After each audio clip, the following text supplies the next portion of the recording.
later. Okay. Good afternoon. This is the Board of Standards and Appeals Public Review Session for June 30th, 2020, 2 p.m. session. There is no public testimony taken during this review session. The first item to be discussed is 2016-4264BZ, 194 Moffitt Street, Brooklyn. Okay. All right. We got another submission on this, rather confusing. The applicant seems confused by the variance and public review process. I mean, how these work. A submission was made on April 24th, requesting review prior to the hearing, requesting review of the submission prior to the hearing. Commissioners cannot give opinions on applications once they're filed, and especially ex parte. Well, they can't give them anyway, but this would be ex parte.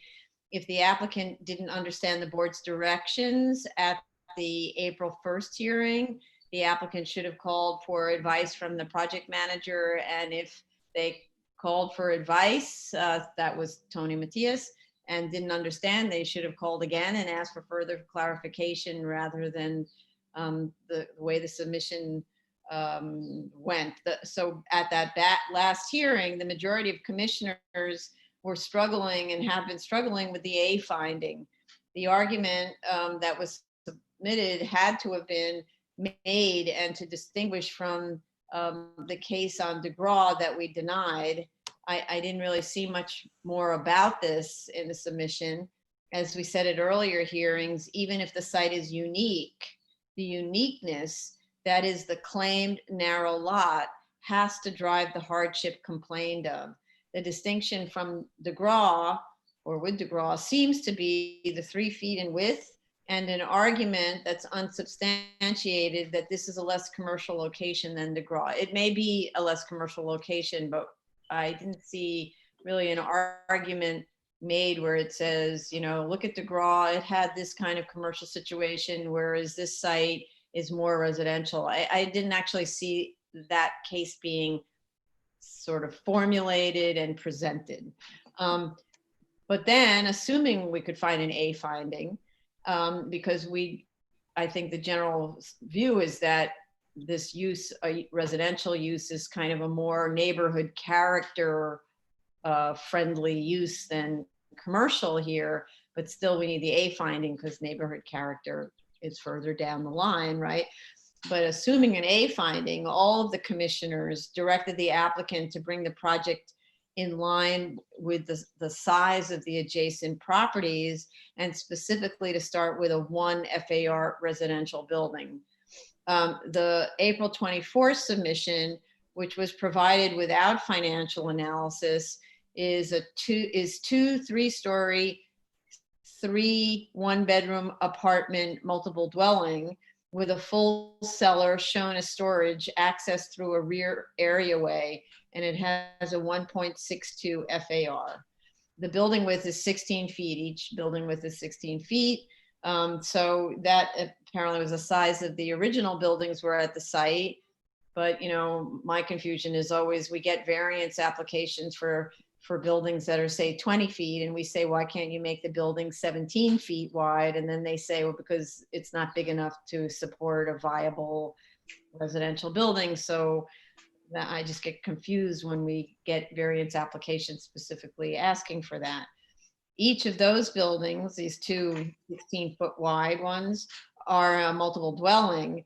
So the question is, do they comply with the egress requirements, which is usually 2 means of egress of the multiple dwelling law? If that's the route the applicant wants to pursue, then they would need to provide sections of the multiple dwelling law to show how it complies with that, you know, for this project.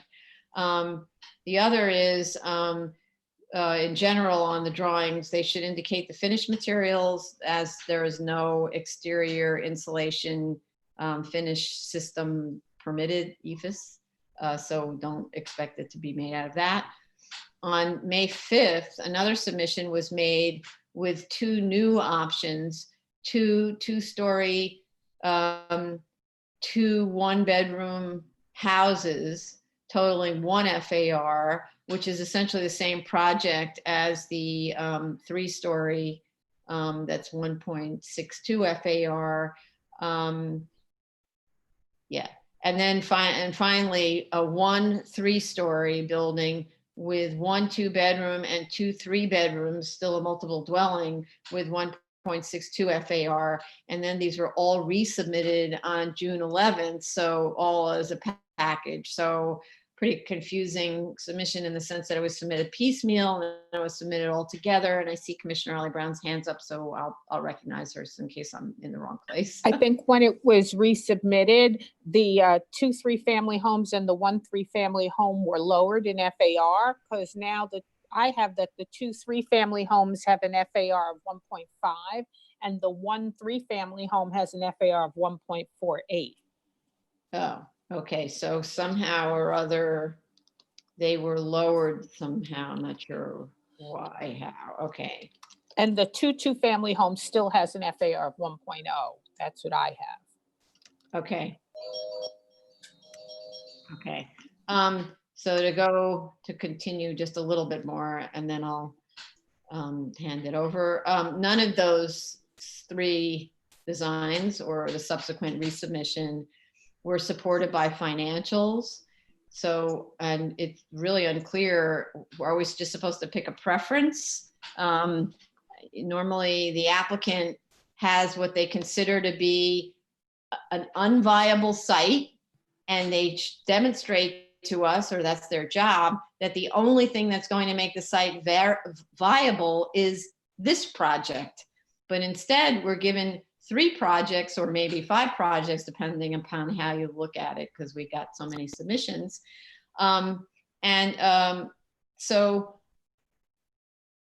So it's kind of like if I was going to just pick my favorite, sort of, right? If I'm looking at the minimum variance is 1 FAR. It was offered. So that's the minimum variance. But then I'm looking at neighborhood character, and I'm thinking the building that is only 2 stories doesn't work well with neighborhood character. But that's just because it's a preference of how it was configured. You could make the floor to floor heights are very low in this building. They're only 8 feet floor to floor. That's a really low building, right? Low floor to floor heights. So you could raise the floor to floor heights. You could shift some of the floor area to the 3rd floor to make a duplex for 1 unit if it was just a 2-unit project. And then I still ask the question, is the 16-foot wide building a viable interior? Because it's true that the 32-foot wide typology is not typical of the neighborhood, even though the layouts in the 32-foot wide structure are just better layouts, because you're not hampered by the 16-foot party walls, right? So, but it sounds to me like they're saying, well, 1 FAR is good, so there's the minimum variance, and now you just have to support it with the financials. So I'll give it to Commissioner Shanda in our normal order. Okay. I think right from the beginning, I felt that the applicant met the findings A, and it was further supported by some additional information that was provided, which did more the March 21st analysis, provided more of the number of buildings that are located on the subject lot and the kind of dwelling units that there are, and the land use characteristics of not just the subject block, but the surrounding blocks. And there was a narrative that they provided. Granted, they can beef up that narrative when comparing it to the DeGraw as to how it differentiate. And I know I was one of the only commissioner in that one where I had supported the DeGraw application. Even in the DeGraw, while that particular block front had more residential unit compared to the rest of the manufacturing zone in that in the DeGraw case. In this case, what I found was very different is that not the entirety of this block I mean, in the DeGraw place, there was a mix of manufacturing residential. Here, the entirety of the block is residential on one frontage. The other frontage is the Long Island Railroad Yard with all of it, and that is manufacturing. The entirety of the frontage along Moffitt of this block is completely residential. There isn't any manufacturing use. And all the lots are where subdivided to equal 25-foot or 20-foot or 16-foot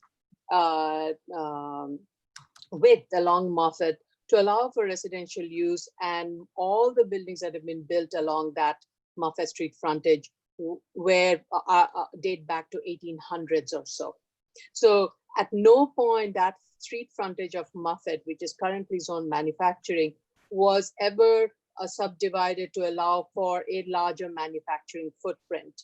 It was subdivided in typical way that we have seen in New York City's many working community residential neighborhoods, where it was subdivided to lot sizes of 25, 20, 16, 13 even, to allow for residential homes where the workers will live and will be able to go to work in the nearby workplace. So I definitely see the similarity in that. I see that way Moffitt is very different from the DeGraw, because DeGraw had a mix of a portion of the block was residential, portion of the block was commercial, and in some cases they were interspersed, where the residential use was above the commercial or something like that. Whereas here it was much, much clearer separation. One sees a clearer separation between the residential and the manufacturing. So from my point of view, I definitely don't see the similarity between the DeGraw and this site, and the applicant should do more analysis and look at all the dissimilarities in more detail and lay it out. This is just what I found. Can I just ask a question before you go on with that? So what I'm hearing, and maybe it's how you're phrasing it, I'm hearing the neighborhood character analysis. Can you talk more about the A finding and how that's relevant to the unique physical condition and the hardship? Well, what I think in this case, we cannot just say the lot is 16 feet and the lot should have been 16 feet for it to qualify as a narrow lot, and therefore we would have granted it. But because they've combined it, and therefore it's not a narrow lot, therefore it cannot be residential, therefore it should be as of right. I think the argument here has to be looked at what has been the history of the development of this site. The history of this entire block has all along been built and subdivided to allow for only residential use. The fact that someone combined it and is asking for a variance of use is very different from saying than in the DeGraw case. Here, the lot was always being used for residential purposes. All the lots have been equally subdivided in the same width. They range from 25 feet to 20 feet to 16 feet. So the corner lots are 25 feet wide, then it becomes 20 feet wide, then 16 feet. That's the standard subdivision of the lot on this entire block, and it corresponds to the rest of the blocks that are zoned residential across the street on Moffitt. Sorry, it's somebody's birthday, but happy birthday. Please mute yourself. Sorry. Thank you in advance. So I do think that we need to, we are just narrowing it down to if the lot is 16 feet, then it's narrow. If the lot is more than 16 feet, it is not narrow, and therefore we cannot grant it a variance. But we have to understand the history of the lot subdivision in this case and how this block has been developed. So I really cannot separate out the neighborhood look of it currently and what historically it was. It came out of the history of the development of the site. And for us to say that, no, this site does not meet the requirement because of the fact it's now, it's not a narrow site. It is a narrow site. If you look, it is a narrow 16 foot, 16 foot are two narrow sites. If you were to do two separately, 16 foot, 16, there it is a narrow site. But here, the issue is the use variance. I see this more as a use variance, and is the use variance more justified in this case? Okay, so we will have a discussion about this, but I'll let Commissioner Otley Brown go on. So, Commissioner, the other thing, what I want to get to is the neighborhood. I mean, so I went past that and I looked at the neighborhood and what the applicant had submitted, the fact that it submitted 3 different variations of development types, the 2 stories, the 3 stories, single families versus 2 families. And also somewhere in the documentation, the applicant also stated how then office use will not be appropriate on this site in terms of use argument. And I agree with that, especially in light of what we are all facing. I think it's very unlikely, even if one were to try to force to build an office space there, the site is too small to accommodate an office use. And there's given the kind of footprint and floor plate that one would be asking for. And home office is probably going to become more realistic. And so I think we should look for unit sizes that are more reasonable in size and maybe larger than just studios, because and so I would be focusing more on the unit layouts and type of units that are being proposed, and financially what makes sense therefore. well, which unit layouts? We have several. Well, I again, that will be driven by the market part of it, where we haven't seen the market analysis, whether it should be 3-story, all one bedroom units, or whether it should be 3-story with 3, 2, and 1 bedroom unit. That's a financial analysis that would have to be. I think in terms of the layout, what they have submitted, it's better than what we saw initially. I'll tell you that. In terms of the room sizes and layout, they are much better. They're more habitable, because that's another argument that we have had, that developers come and make the argument that they want the room sizes to be livable, and therefore they want waiver of side yards. Here, the room sizes, as part of the initial submissions, were really small, and we had concerns about that. And so if we were to grant a variance and allow for a reasonable unit sizes, it has to be reasonable livable. It cannot be just very small 9x9s or 8x8s. Okay. So based on that, I think these unit sizes and layouts configurations are better. But there are 3 different ones. You're saying all 3 the unit layouts are better? I'm just confused. I'm trying to understand which one you're looking at. I'm looking at all 3 of them, and I think they're all in the right direction, but I cannot look at them just in isolation without seeing what the financial elements are. Right. We weren't given the financials. Okay, Right. let's move on to Commissioner Otley Brown. So I looked at the new analysis for uniqueness, and I find that it's 32 feet wide, it's 2 lots. I don't think that it passes the narrow test because it is not unique in its narrowness. There are other 16-foot wide lots. There are 20-foot wide lots on that side of the block in the M1 zone. And so there's nothing unique about that. That's a problem. However, when you take into account that it is vacant and narrow, then you start to have a little something there, because it's one of 3 vacant lots in the M1 in the radius study. The 2 other ones are 16-foot wide each, just like the subject, and there's one that's 53 feet wide. So that leads me to think, okay, that's a factor in its favor. Its history of residential use, being that it was originally residential building that got demolished after a fire, and it's been demolished for about 20 years. That leads me to think, okay, that beefs up the uniqueness a little more. So I'm at the point where I'm willing to grant it its uniqueness finding. However, I'm wanting to grant as little as possible for this property in order to make it whole. So I think what makes the most sense is actually to restore it to residential use, since it had a history of residential use, And here's where the character study comes in, the character finding, because everything is low-rise residential on that side of the block. And I don't think that if we didn't give it a variance, I don't think it would ever get developed industrially, because it's narrow and it's surrounded by residential.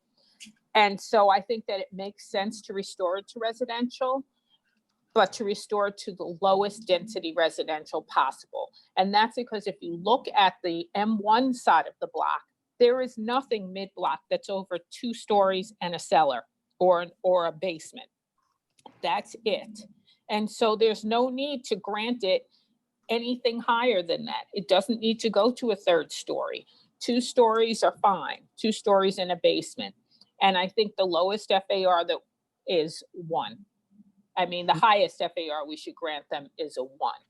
So also, I just wanted to talk about distinguishing it from DeGraw.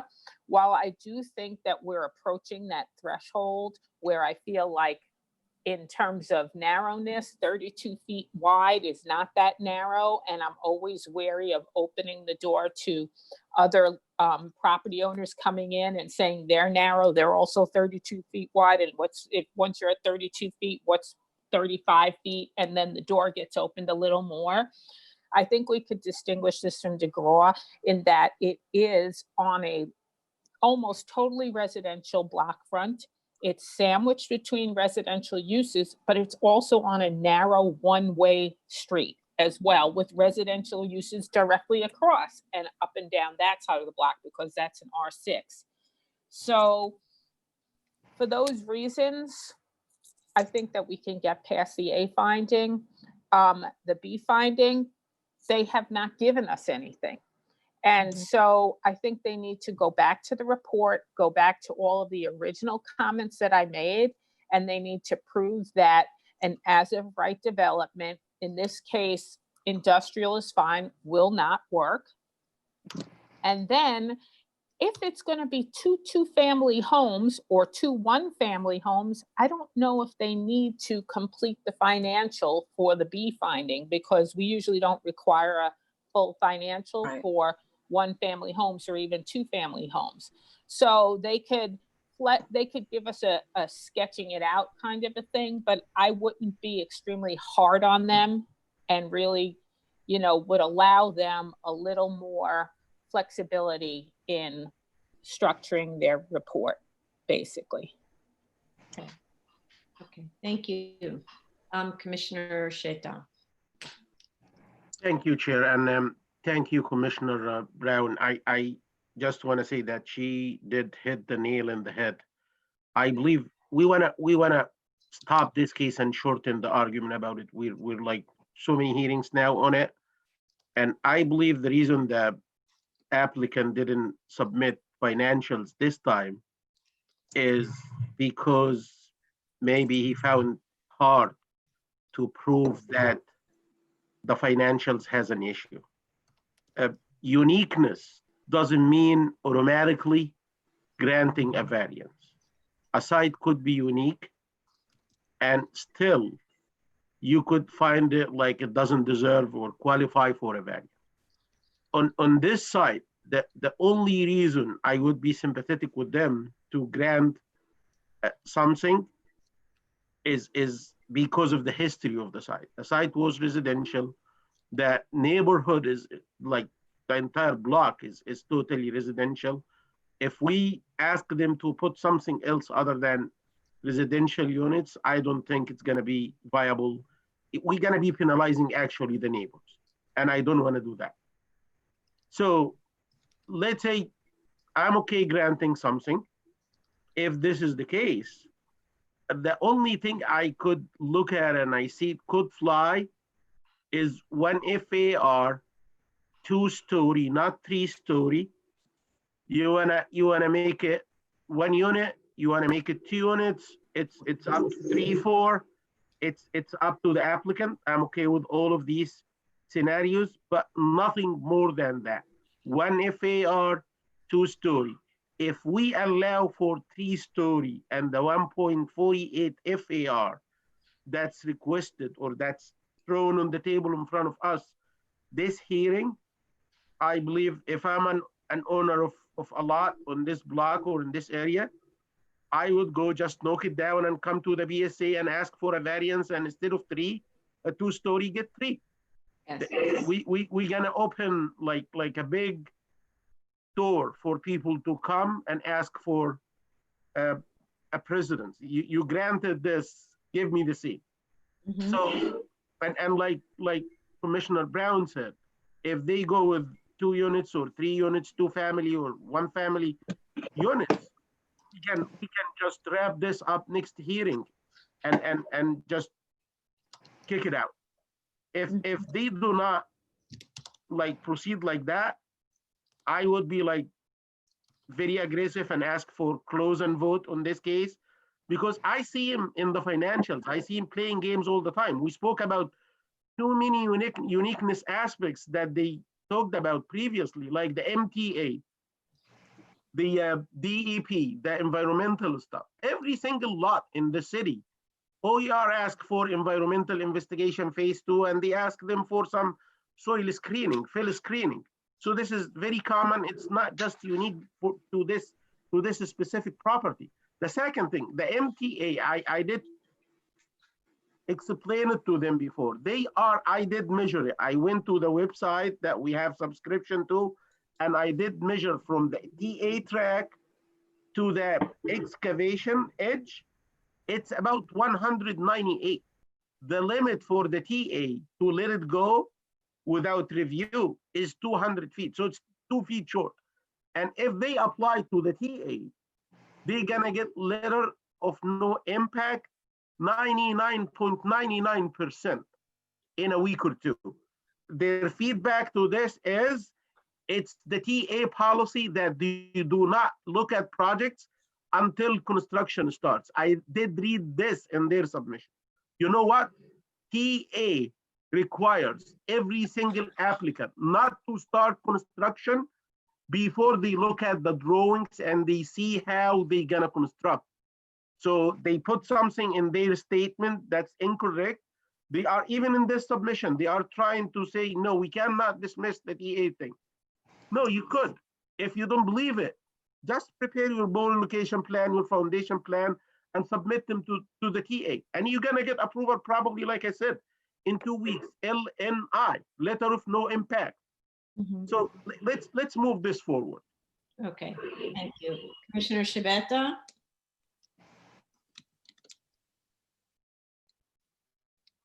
You're muted, I think. You're muted. Sorry about that. Thank you, Chair. I think I hear from all the commissioners that, as we did in the last hearing, we were certainly sympathetic to this applicant because of the residential uses around the lot and the history of this particular lot. My concern is that the A finding has to be an actual physical condition. And I'm having some trouble. Finding that A finding. And while coupling the lot size with the vacancy of it and how that is in that particular area, and only, I believe there were 2 homes, one location that actually has a similar size and also vacant. I'm not sure if that's going to be enough for me to see an A finding.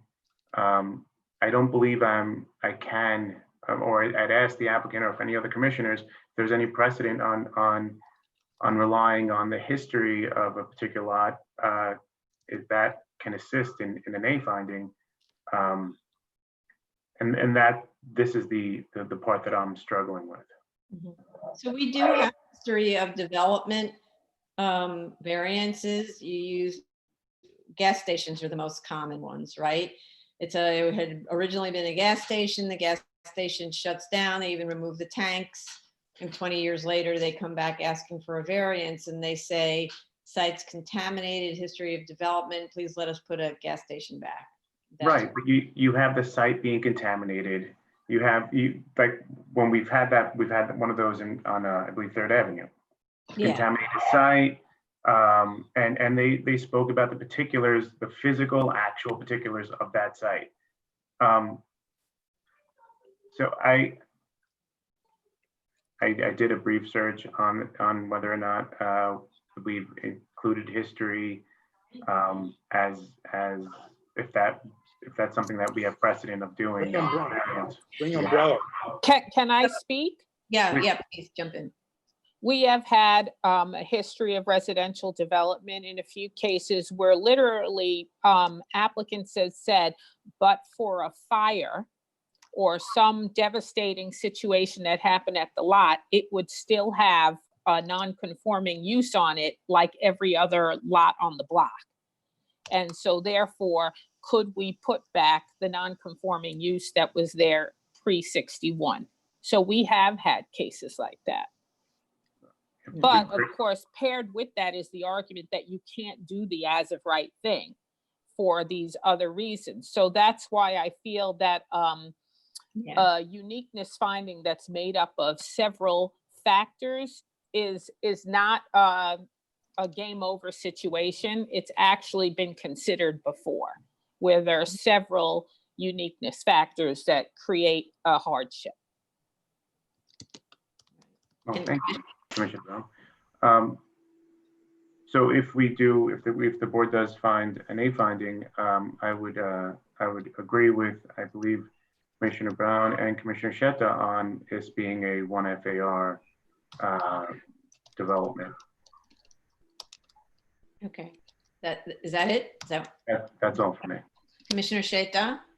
Yeah, I just want to clarify about my statement. I'm not saying that we're counting on the history. The only snapshot in the history here that I'm considering is the fire, nothing else. Mm-hmm. I'm not even looking at the past residential use of the site. Even if that site was an office or something else, and now it's in the middle of totally residential neighborhood in a way that if we decide to put a manufacturing or an office, we're gonna be like penalizing the neighborhood. I wouldn't be doing it. The point in the history that's needed is just the fire after the residential use. If this building was knocked down by a decision made by the applicant or the owner, I wouldn't be having the same position, because I would consider this as a self-created hardship, because he had something and he decided just to knock it down. But because it's a fire, it's uncontrolled accident, I'm willing to consider this as a uniqueness. That the vacancy thing, I'm willing to consider the vacancy as a uniqueness, because the vacancy is created by something that's accidental. It's not man-made. We know this came down in a fire. Is that something that was stated? Commissioner Atlee Brown mentioned, I believe. The applicant had made that statement in its initial submission. Okay. And it was reiterated in this latest report as well. Right. Okay. So I just want to, in terms of the height, the predominant building typology here is 2 stories and like what's known as an English basement, right? Which may or may not count as floor area. So that's why I was looking at it as, if you take the 1 FAR and let's say it's a 1 FAR site, and if you're doing a straight up 2-story building, then it's too short for the neighborhood. So that you should make the floor to floor heights taller, or make it a 2-story above what's technically a cellar, so it doesn't count as floor area, but it's, 50% right hard on 50% below grade, so that you're getting clear story windows. Because usually the English basements had maybe a tiny bit more than 50% above grade. So that's why. If they have this kind of plan today, if they presented us with this kind of plan today, I would say let's vote on it today. But they didn't. You can't do that because they did not meet the B finding. Their financials still have issues. They never corrected the original issues. Right. So, you asked me which of the plans I like. What's funny is that I like the elevation of the 3-story DU because it absolutely matches the height with the abutting buildings. But the FAR on that one, I think, is higher than what we are looking for. Right. Yeah, that's what I'm saying. When you look at the elevation, that's a bigger building, which I don't agree with. It's just that they should be matching the height, but what they really should be doing is matching the typology. The buildings that came down in a fire are the typology, which we have because we have tax photos from the 40s, right? So we know exactly what they look like. And in terms of neighborhood character, if this had been, like I say, a historic district, that would have been the obvious rebuild. Just make it look like what was there, right? And so then you get kind of that English basement plus 2 stories. You want to make it a 2-family, you know, go ahead if the financials work with the 2-family, or you do it as a 1-family, whichever. So I think everyone's in agreement on that, and it needs to be supported. Okay. Great. Thank you, everyone. That was very thoughtful. Okay. Next item is 2019-158 BZ 8903 57th Avenue, Queens. This is a White Castle. Indeed. Okay. We've been looking at this one for a long time.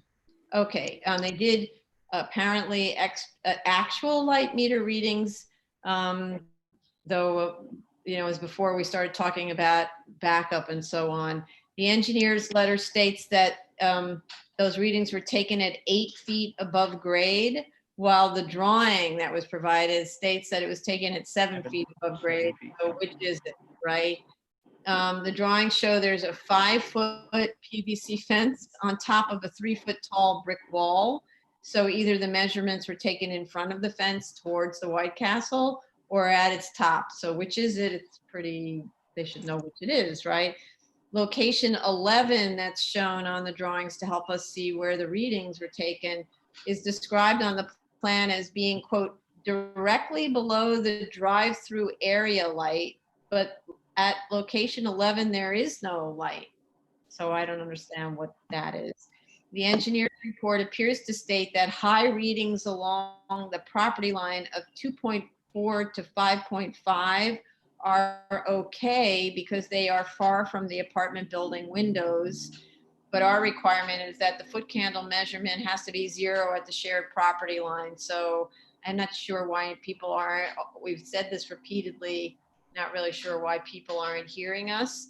The menu board noise measurements were okay as far as I was concerned. We never got verification on trash pickup frequency. We asked for that at the last hearing and the prior hearing, and we still haven't gotten it. So we need that. And those were my comments. Commissioner Shanda?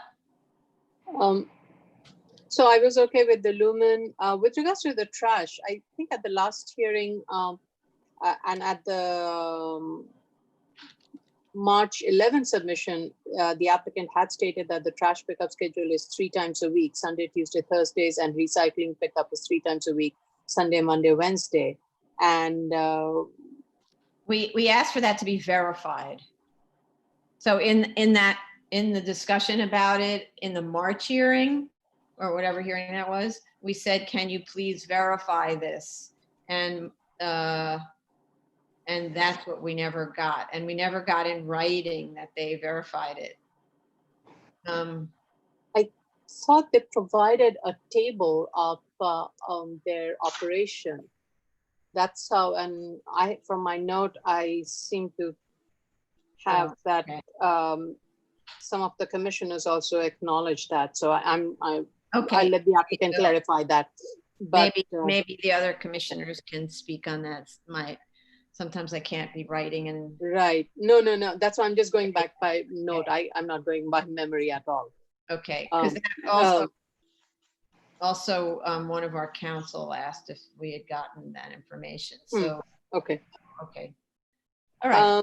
Anything else? Yeah, I with regards to lumen, I'm trying to understand the new methodology, and seemed okay to me, but I'll let the applicant clarify the questions that you have raised. Okay. Commissioner Brown? I was fine with the sound. My only issue with the lumen diagram is that I think the issue is the fact that that area light, even though they said they were lowering it, it's actually facing it's on the building or right by the building and facing the drive-through lane. And so you can't shield it. There's only so much you could shield it. If it were on the lot line, but facing the drive-through lane, then you'd be able to put the shields on the backside of the light and probably end up really filtering the light from the lot line. So I don't know how much better they're going to be able to get it if they keep this light in place. Okay. So fair. that's my only concern about that. I'm not sure it's going to get any better. Right, okay, without just moving it, yeah. Okay, thank you. Commissioner Shaitan? Thank you, Chair. For the lighting, I'm confused a little bit. At some locations, the measurements seem to be like lower than the predictions, the analytical predictions. At some other locations, like location 10, if you look at location 10, they measured 5.5, and previously they have something in the range of 2.5. So this is a scary measurement actually for me, because if you predict 2.5 and you measure 5.5, that means that the predictions are way off.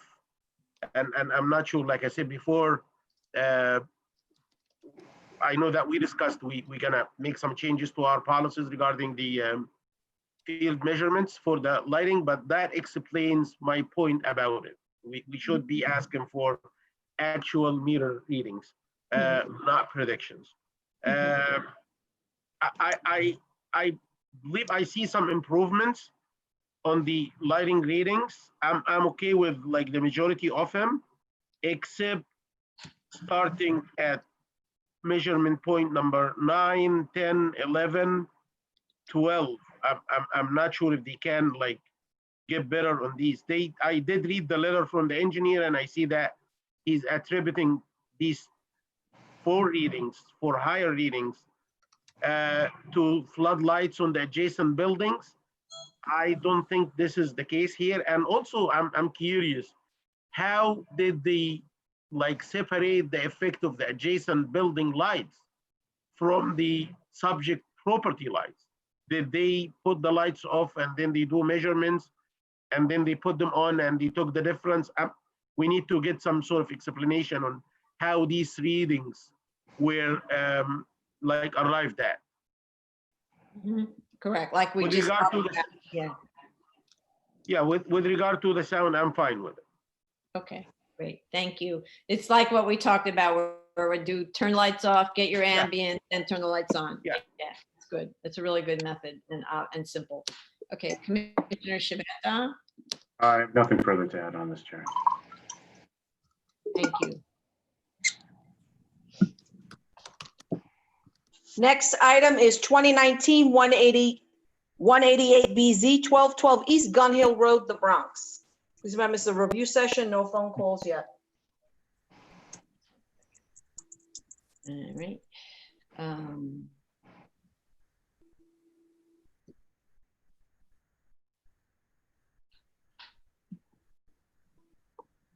Okay. There's a request to have this operation be 24 hours. And that's actually one of the requests of the amendment. And it seems to me a 24-hour request is a desire to expand activity, but services already until 1 a.m., which is very late for a residential area. And the site directly adjacent to and across the street from homes are located entirely within an R5. So what it's doing is the whole in order to work this drive-through and accommodate the expansion, and this is a special permit, so, and in a commercial district, but the expansion is affecting the R district. So so hold on just one second, right? This is a special permit, right? Not a variance, right? Yeah. So I may be even confused about our ability to do this. So in the R district is where the moved drive-through is.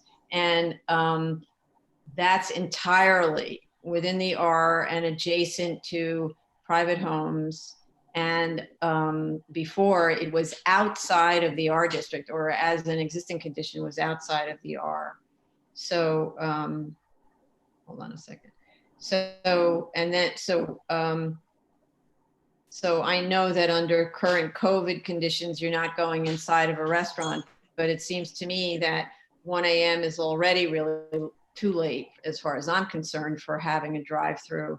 But 24-hour operation of a drive-through seems unnecessary, and that maybe not today, but in the future, they'll be able to go inside the restaurant after whatever the reasonable shutdown time of the drive-in is, which for me is more like 11 but p.m.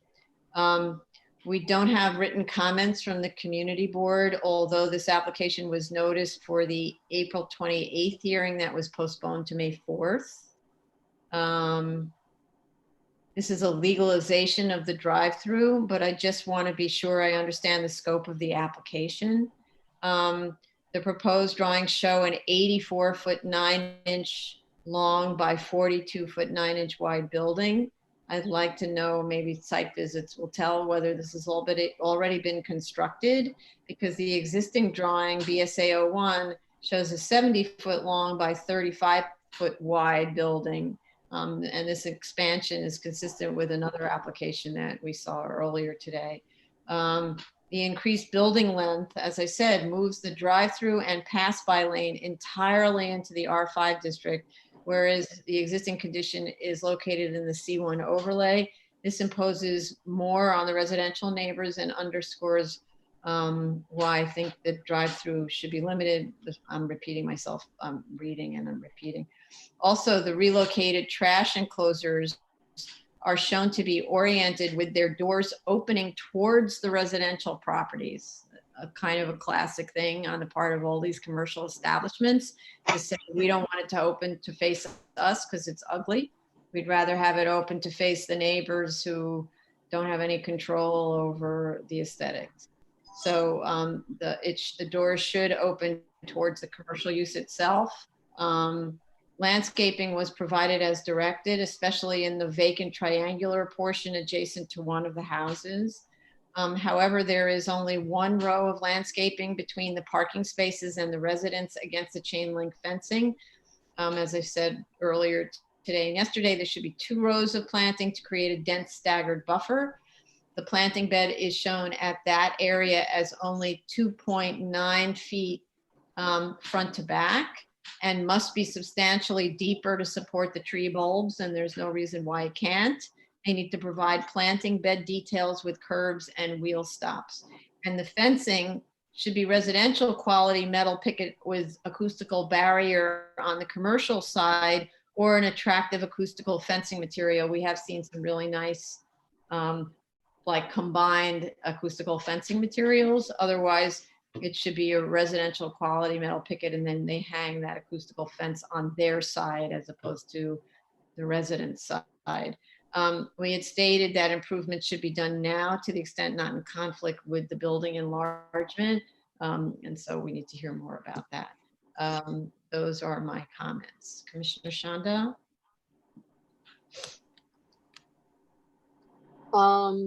I would like the applicant to clarify the reason for extending, wanting to extend the hours to 24/7, and how that would be would still retain the same minimal amount of impact in the neighborhood. And definitely, if they're going to extend it to 24/7, the trash pickup, all of that, the size of the trash pickup, all of that would have to be reanalyzed, because then so I'm not sure that those have been addressed. And yes, we should have, I guess, picked it up before, the fact that the drive-through is now in the residential side and can, as a special permit, we can allow that part. So Yeah, I'm not comfortable with the 24/7, but I would like to share the argument as to why it's needed and how it will not be detrimental and what actions and measures they're taking to minimize that. Mhm. Those have not come through. Okay, thanks. Commissioner Ali Brown? I was happy to see that they landscaped that extra lot. It Yes. definitely would provide a much better soundproofing and even light buffer for the residents next to it. Now that you pointed out that the drive-through goes through the residential district, I suppose that is problematic. And perhaps if they need the extra space, they could reconfigure the building so it's wider and shorter instead of longer and narrower. I don't know if they can. And as for the 24/7, they would have to prove to me that there are other businesses along Gun Hill that are open 24/7, and I'm not sure that they are. But that would be the first step in trying to prove that they should have a right to be 24/7, to me. Okay. Okay. Thanks. Just trying to, so expanding in a different direction away from, so that they don't have to change. Okay. Okay. And Commissioner Sheta? I have an additional comment regarding the sound, although I don't believe it's an issue, but I used to, when I see something, I say something, especially when it's something that like make me like nervous like that. 2 plans were submitted for the sound plot. One is early June. Both of them are dated January 7th, 2019. The first one was submitted early June, and that one showed the sound intensity at the source, at the board, at the speaker as 60. And then if you look at this is kind of the same conversation we had yesterday. I'm not sure if it's the same engineer, but if you look at the yellow color in the early June plan, it says 54, and it extends to 32 feet away from the speaker. If you look at the new plan, which is submitted after that, submitted actually on the 25th of June, at the 32 feet, it drops, the yellow is no longer that high. It's not 54, it's just 30. Same. It's what's like, I don't know. It can be. That's impossible. Mm-hmm. So if you want to change something, you could change it, but make it like it makes sense when you change it. I don't want to say cheat us in a more skilled way. Not like that. We're not that bad. Yeah, we're not that bad. So please. I hope I got something wrong, but I'm looking at the 2 plans, and you cannot have a heat source, 2 heat sources with the same heating capacity in the same media, and you go 10 feet away from this one and you measure 60 degrees, and you go 10 feet away from the other one and you measure 50. If it's the same heater, the same media, the same physics, it should be the same measurement. Yes, agreed. So it sounds like the identical response we heard this morning, that the technician at the speaker, at the manufacturer sent new data. But I don't know. No. The explanation that they presented yesterday was this. You know, the manufacturer give him output of the speaker, and the manufacturer, I have the manufacturer document in front of me. They submitted the manufacturer document in this application. The manufacturer says it output 15 above the ambient, 15 above the ambient, which they assume it's 45. So it's 60. So the output is 60. What they said yesterday is, instead of we give you 60, then 54, then this, then we combined all the plots from 0 to 16, and we made them red. And we called them instead of 60, I don't know why they called them 36. Number one, they should have called them 60. Number two, they should have not changed the yellow, because the yellow is the yellow. But I'm looking at the manufacturer. If you look at the latest submission, they gave us the manufacturer readings, tabulated with the ABC. And in their new plan, they said, we presume that the ambient is 45, put 15 on top of that, that's 60. That's what they based the analysis on. But I don't know why they didn't catch this on themselves when I used to change stuff, but in a different manner than this. Right, understood. Okay, all right, Commissioner Shibeta? Thank you, Chair. I know that notice went out to a list of affected lots, but I don't believe that notice had stated anything about a 24-hour drive-through. It did say it was having a drive-through but I think that would be important information for the community to know if we want to hear their input on it, because these are the people who are going to be affected most by it. Yes. Uh, Yeah, you know, I have to say, I personally don't feel good about a 24-hour drive-through and don't understand why anyone would need one. Post-COVID situations, I get, and I have to say that even during COVID, you have a parking lot here. How many people are really going to be eating at 3 in the morning?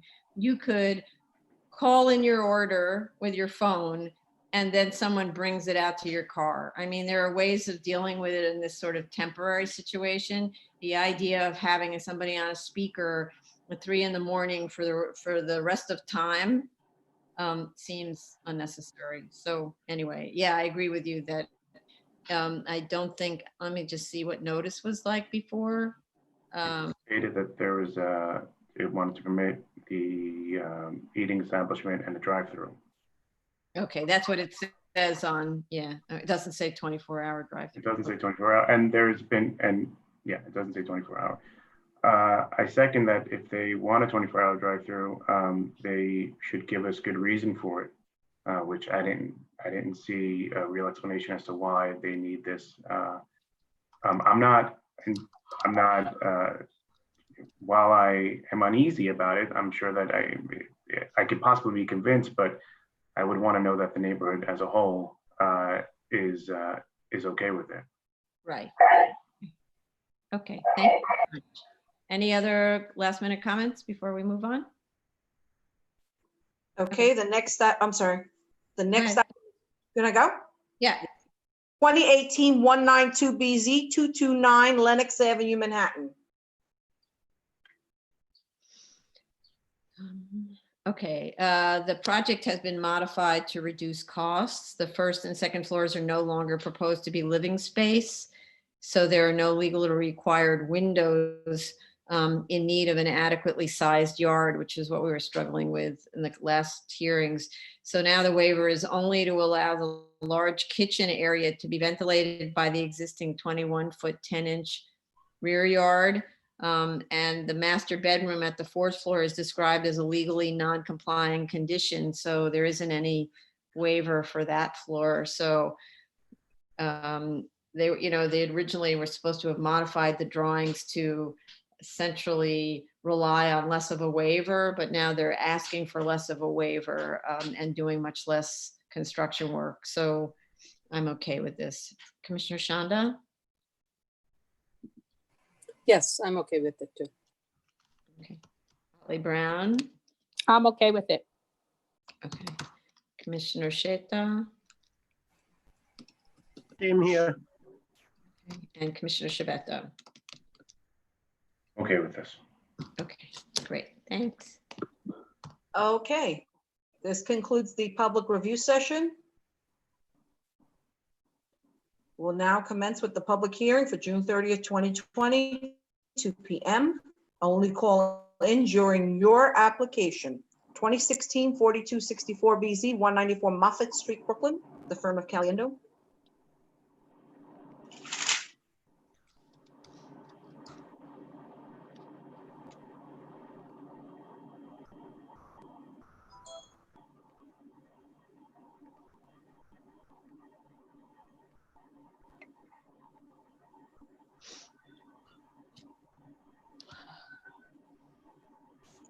There we go.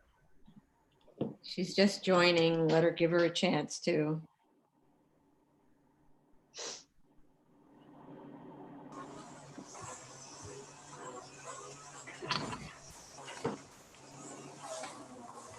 State your name when you can hear us. Yes, hello, Sandy Anagnostu, representing the applicant. Okay. Go ahead. Oh, Tony. No, she with anybody else? No, Okay. So do you affirm to tell the truth, the whole truth, and nothing but the truth in your testimony before this board and to respond honestly to board member questions? I do. Okay, proceed. So I noted the comments during the review session and just want to say, initially we began this application and it was very ambitious in its scope, and we have narrowed it down significantly. We looked at the area and provided 3 options, not to confuse the board, but just to see really the different types of developments that could be done on the site. And we didn't do financials yet because we wanted to get feedback on which option the board would feel more comfortable with, because I understand all along the board has been concerned about bulk and the scale of this project. So it does sound like they're, well, I understand we have to address the findings first, the A finding. And so this lot, this site actually has a lot of unique characteristics, and we listed them. There are a total of 9. And it's not just the narrowness of the small lot, which is 32 feet wide, it's the vacancy of the site. The site has been vacant for decades. It's never been developed for a conforming use. And if the market was there, if it was conducive to that type of use, it would have been. But the fact is, it's remained vacant since the 2 residential buildings were demolished. And that was due to a fire. Historically, they were developed as 2-story and basement residences. And that alone, historically, the board has always looked at that as a unique physical characteristic, the historical use and occupancy of a site. That alone makes the site unique and different from any of the other lots surrounding it. The underdevelopment of the site, as I mentioned previously, that also makes it unique. The residential use adjacent to the site, historically and currently, that entire block front is residential. The entire block front of Moffitt Street, and across from it, which is the district boundary for R6, is only 30 feet away. And that whole side, both sides of Moffitt Street are completely residential. The interior location of the site, it's located in the middle of a block, which again is primarily residential. And it was occupied by 2 buildings. The fact that one owner owns both lots, I don't think that should be held against the property and sort of in a way penalize them and tell them, oh, now you have to build a commercial use because you happen to own both lots. That owner didn't create those lot sizes, and he also didn't demolish the buildings. Those lots were divided up many years ago, just like the adjacent lots were. So you have adjacent residential use on both side lot lines, and that also contributes to the C finding, the character of the neighborhood, but it also is very important in considering the A finding. Then the scarcity of any nearby conforming manufacturing, we did an inventory, a very detailed land use within 1,000 feet, and also looked within the M11 district. All manufacturing uses are on larger size lots, and there's absolutely no commercial use other than one, which is on the avenue, and that's vacant. It's been vacant for years. It was a restaurant and it's currently vacant, and it has been vacant for years. Also, we researched the building department records. There hasn't been a permit issued for a new commercial use in many, many years. So if this area was changing and if it was conducive for commercial use, it would have been built.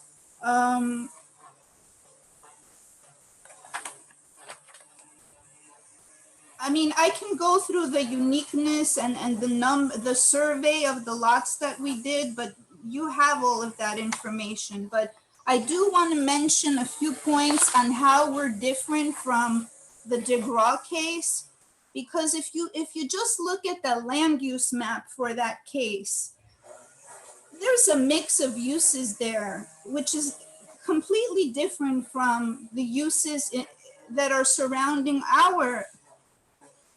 the site in this application.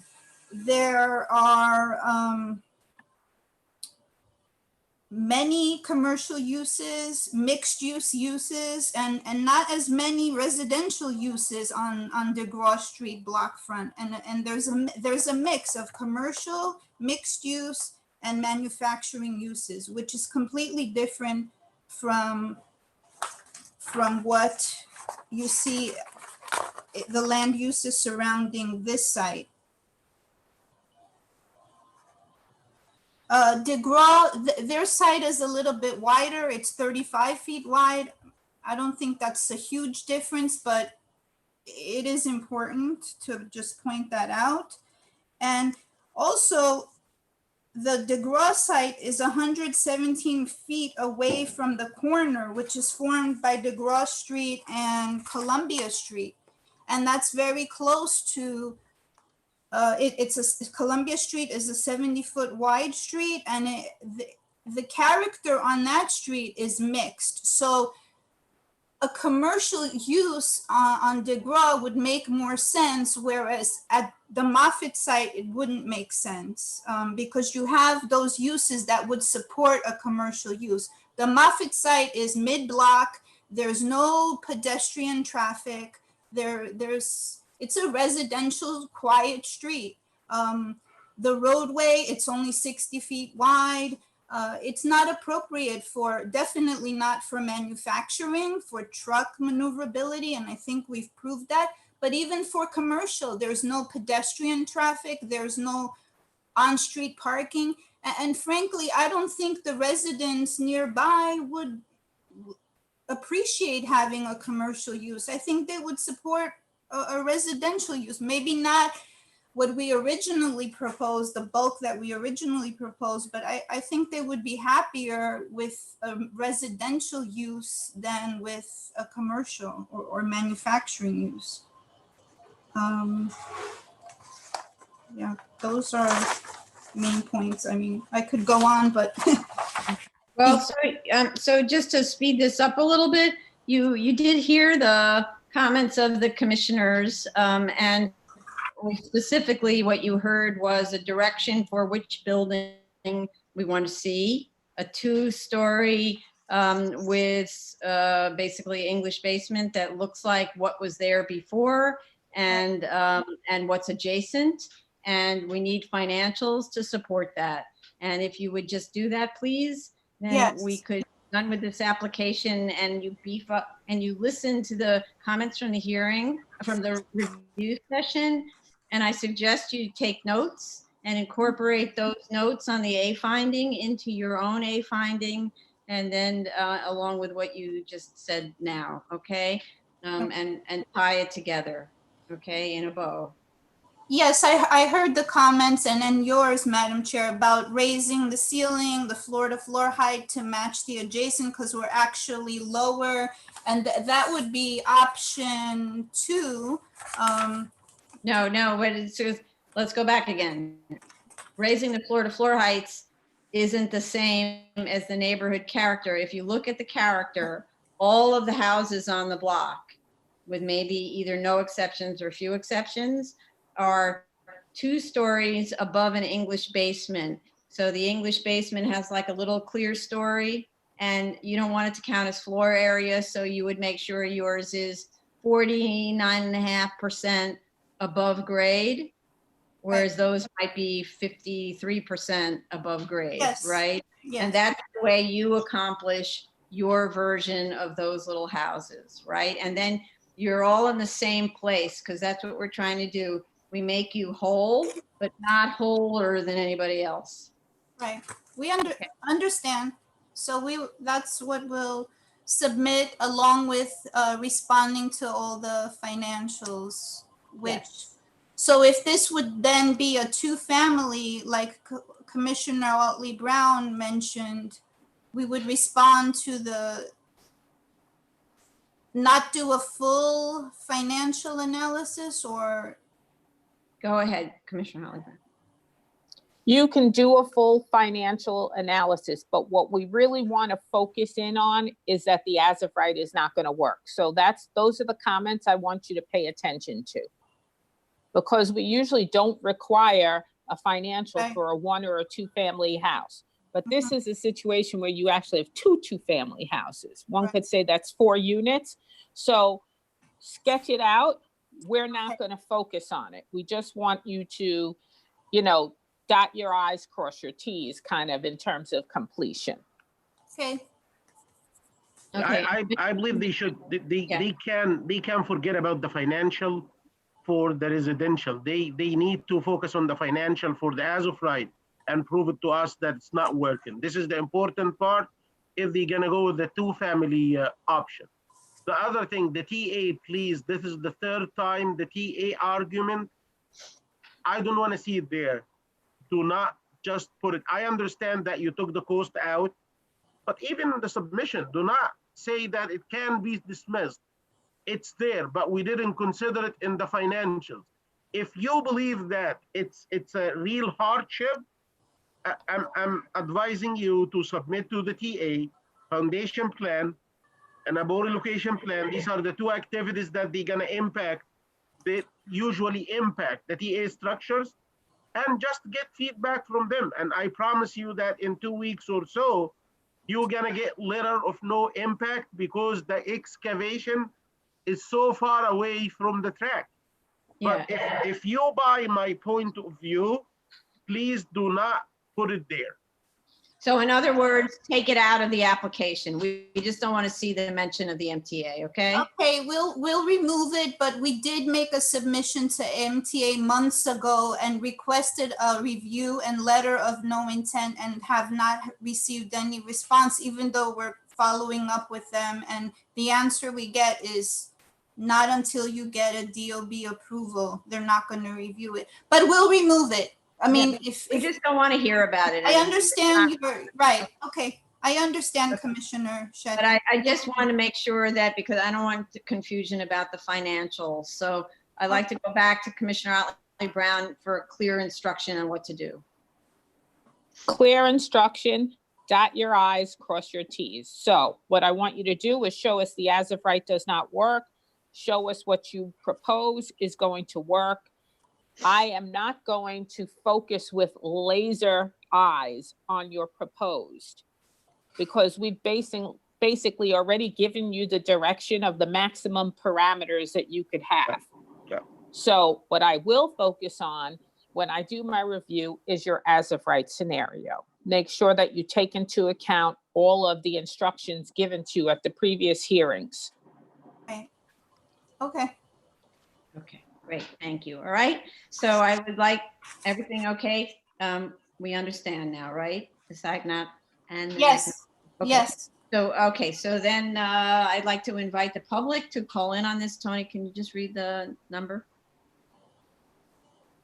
Oh, you're muted. I muted you. 24, that's all right, 2016 4264 BZ 194 Moffitt Street, Brooklyn. So if you'd like to call on Moffitt Street, please dial the number on your screen. Okay, so we would like to get this moving. How much time do you need to do this? I'd like to give the consultants time, and I would say 8 weeks to give them the time they need, and for us to work on the plans a little bit, and for them to have the time to do the analysis. Okay, so 8 weeks to submit? Oops. Yes. Okay. Got it. All right. Thank you very much. I don't Thank see. you.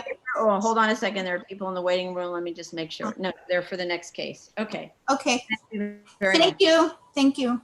Okay. Okay. Next item is 2019-158BZ, 8903 57th Avenue, Queens. This is a public hearing, only calling for your case. Okay. Hold on. So we have Elise Fullader. That's the applicant. Is that correct? Right, yes, And Jared Jones is with the engineering group. yes. Okay. State your names when you can hear us, please, and turn off your YouTube video. For them to have the time to do the analysis. Turn off your YouTube, please.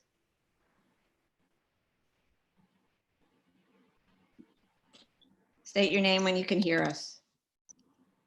Oh, Elise Fullader from Eric Palatnik, PC. And Jared Jones is on also. Jared, can you hear us? Jared, I don't think he's for me because Andrew Stewart is on for me. Andrew That's- Stewart. Oh, I'm sorry. Okay. Jared Jones is probably for a McDonald's. Oh, Okay, I'm gonna send him back in the waiting room. Sorry. He was I've like. worked with him on a McDonald's before, so that's my guess. Okay, so what just happened? We moved him. Okay, and who else are you waiting for? Andrew Stewart.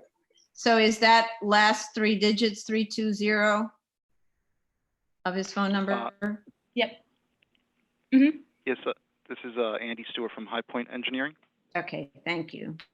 go Okay, ahead. so raise your right hand. Do you affirm to tell the truth, the whole truth, and nothing but the truth in your testimony before this board and to respond honestly to board member questions? I do. I do. So firstly, I just want to tackle the easy issue on the March 11th submission. On the cover letter and in the statement of facts, there's an operational plan with a chart that I believe Commissioner Chanda said she thought she saw, but it's on the March 11th submission and it says exactly what she said. And it should be in the cover letter and in the statement of facts. Okay, so I just want to make sure that's a verified, that's as opposed to a proposed, that's a verified in operation plan? Yeah. I asked the operator of the site and that is what he gave me Okay.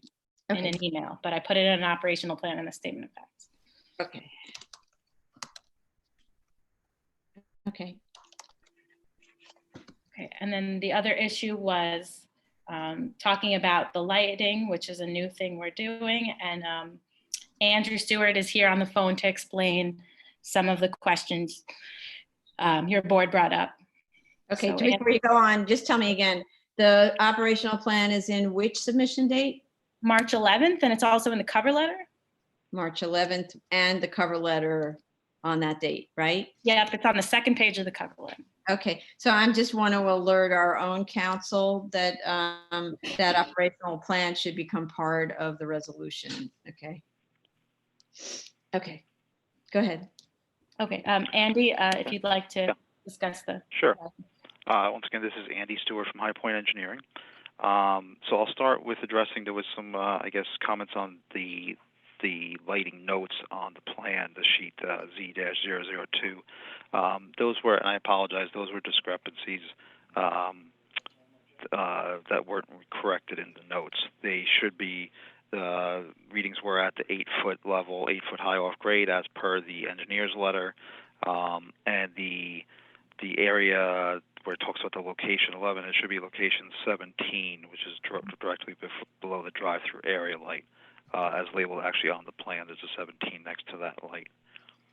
So that's one. Two, I know you talked about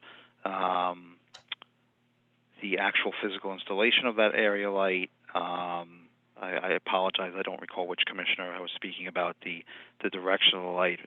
that she thought it was possibly still facing the adjacent property. It is not. It was, and I believe it was previously reported in prior hearings, that the light was lowered to 15 feet. It was turned 90 degrees, so it is parallel with the drive-through lane, and there were shields installed onto that light fixture. The light needs to remain in the drive-through area because there is the only drive-through area light in the drive-through, so it's obviously needed during for nighttime operations. We wouldn't recommend relocating the light, especially to the property line, only because at the property line, even with a shield and not facing it, still it would interrupt with cars driving in that lane, passing by the drive-through lane, as well as be based on the 15-foot height. There would be some potential impact to the property line if moved to the adjacent property. If moved right to the property line, where it is, it's fine. Wait a second, before you continue, what Yeah. light number is that? You're saying, So the area light there's a label. If you're looking at the lighting plan, it's right next to the drive-through lane. There's a number 17, and then there's a label listing as existing plus or minus 15-foot high single fixture area light with shield. yes. So I was just saying that that one of the commissioners, and again I apologize. Commissioner Otley Brown, actually, yes. Okay, Commissioner Otley Brown, I apologize. Had spoke about possibly moving the light right to the property line with a shield. And I don't think that would alleviate any of the conditions. It would block. It would be a possible source of blocking drive access in that lane adjacent to the drive-through lane. And at a 15-foot height, it would still have. It would have. I think a bit of a greater impact on the adjacent property than the minimal it does now. Well, is it minimal? So, So the next part then, looking at the lighting levels, and I know obviously noted and as described in our letter, some of the light levels 9 through 12 were a bit higher than other locations on the lot line, and this is attributed that there are lights on the adjacent property on the building and in the area that impacted these readings that were taken at that top of fence, that 8-foot height, and based on that, based on experience, that if those lights were not illuminated or were not there, the readings would be comparable to the lower readings on, I guess, towards the western portion of that property line, where they're all below 1-foot candle. As far as propagating onto the property, with the setback of, we describe in our engineer's letter, between the trees and the foliage that is back there, as well as the setbacks, a minimum of 35 feet to the closest window in the apartment building, that any minor sources of light would die off right across the property line and would not have any kind of impact or effect on the buildings. In fact, once you get probably about 5 feet from if not closer, it would fall off to 0-foot candles based on what we're seeing. so maybe you didn't hear this comment. On a residential property adjacent, the rule at the board is 0 Right. across on the other side of the property line. So counting on the distance to the window, counting on somebody else's trees, all that stuff, not okay. You need to get it to 0 on the residential property line. So we're kind of like, we don't care how you do it, do it. But I'm curious about like the light source number 17. It starts at 15-foot candles, and then number 16, or 15, which is right next to it, measurement 15, it drops to 5-foot candles. How does it do that? Are you measuring always at the same level? Yeah. Yes, and so the explanation of that is that the light fixtures that are in these area lights are LED lights, and they're more directionalized, where you can where just a general, like a halogen or floodlight would just blanket the entire area. An LED light can be directionalized to be more intense below it, in this case in the drive-through lane than as you get farther from it. Right below the light is, like you said, is about 15. you go about 5 feet over between the directionalization of the LEDs and the light shield and the shields that are around the light, it causes the drop off to that 4.99 But as measured.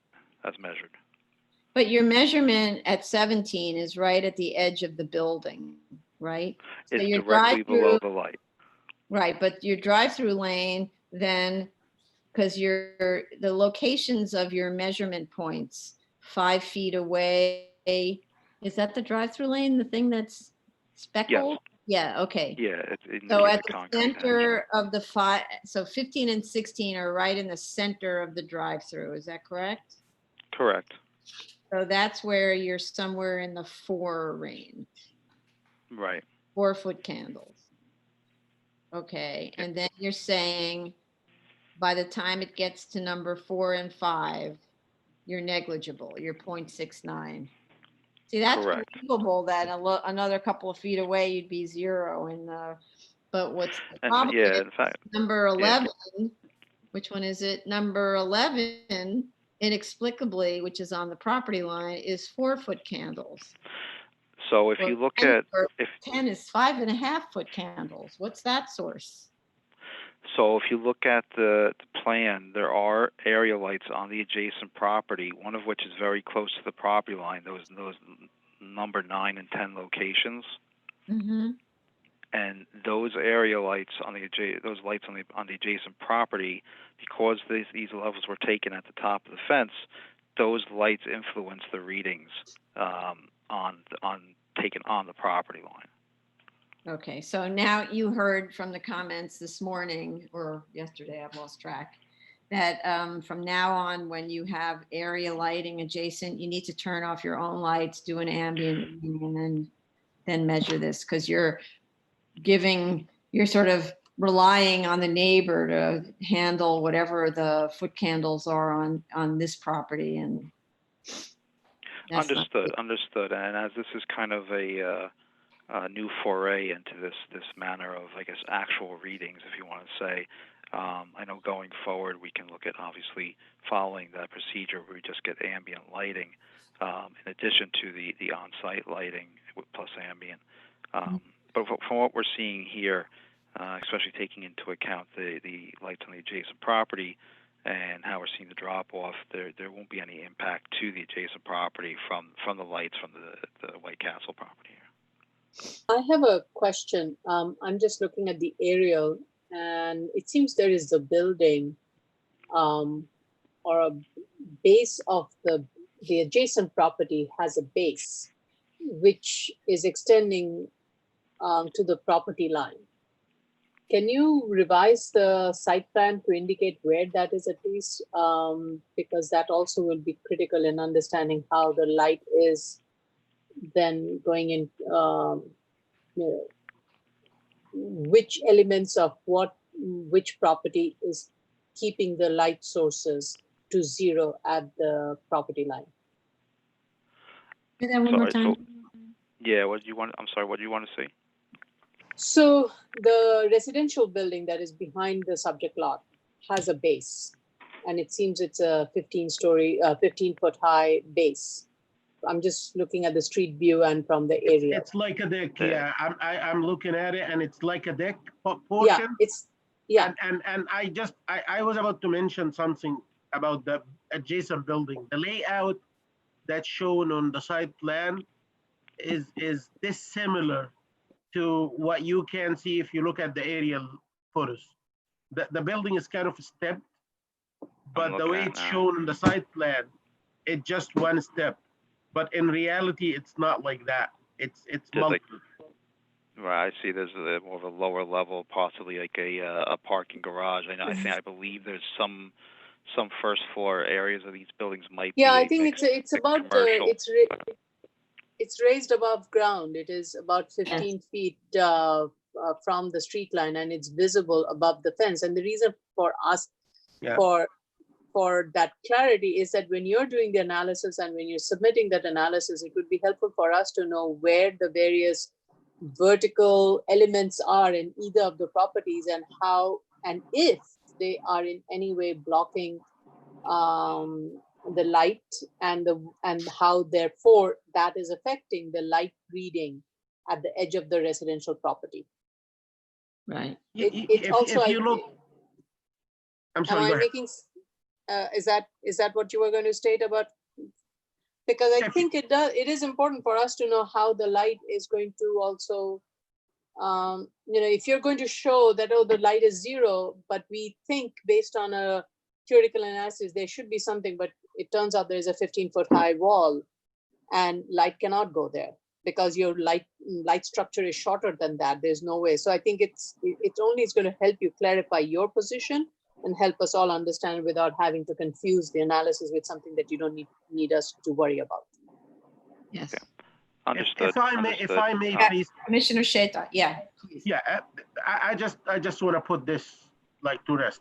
If everybody's looking at the street view, and if you look at the building close to the property line and the adjacent building, yes, there are 2 floodlights on the buildings.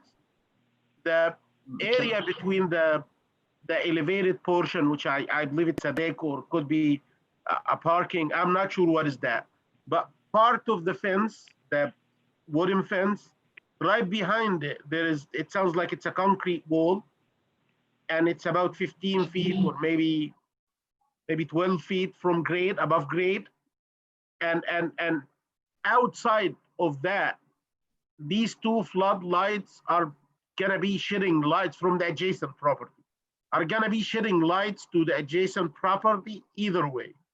So I wouldn't be concerned that much about the 3 points with elevated readings. I'm talking about 9, 10, 11, 12. Mm-hmm. Because of these 2 floodlights on the adjacent building. Not that I'm buying that the increased readings are coming from these floodlights, but even if they are not coming from there, the neighbor is okay with like light shedding into his property because he already needed the light by placing these 2 floodlights on the building. So I would be okay with the lighting as is. And just we're looking at this project for so long now, so Yeah. I would be okay with what is submitted. Right. Right. Well, and just to put this in, because now I'm on street view, it's actually more than that.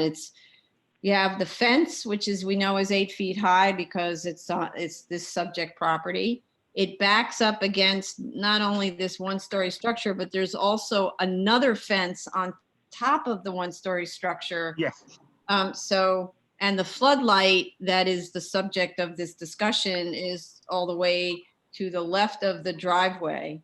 And it's, well, let's just say there are places where it's blocked by all of that fencing and maybe places where it isn't particularly blocked, but it's pretty far away. So it's very close to 57th Street. Yeah. So what I want to say is that it's because we just started to talk about how we review these ambient light levels, and we're going to issue an administrative notice giving more instructions so that going forward, everyone knows what the standard is so that we don't kind of beat this dog down too hard. Yeah, please. Okay, so thank you. So I don't know if there's anything else you wanted to add? I think that pretty much clarifies, how the readings were taken and where the higher levels originated from compared to the subject property sources. If you have any other questions, I'd be, obviously willing to answer them. But no. Okay.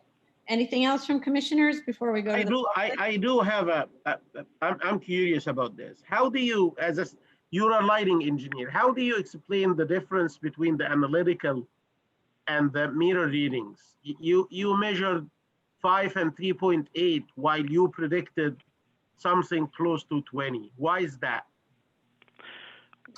Can you give me a reference specifically where you're looking at the difference? Like close to the light, close to 0.15 and 17 and 15. If you look at 17 and 15, Yes. Or 50, I'm sorry, 15 and 16, you measured 5 and 3.8, right? Okay. If you look at the previous plan, which is based on analytical, Yeah. you actually measured 21.6, almost 21 and 24, or 22 and 24. That's a scary difference. Why is that?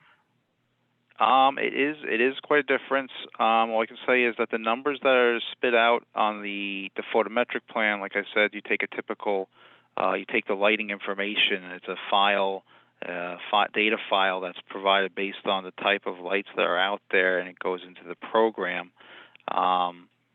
As for the difference between the photometric and the actual readings in the field, honestly, I have to take a closer look into the program. I mean, obviously, in this case, it comes out lower with the actual readings.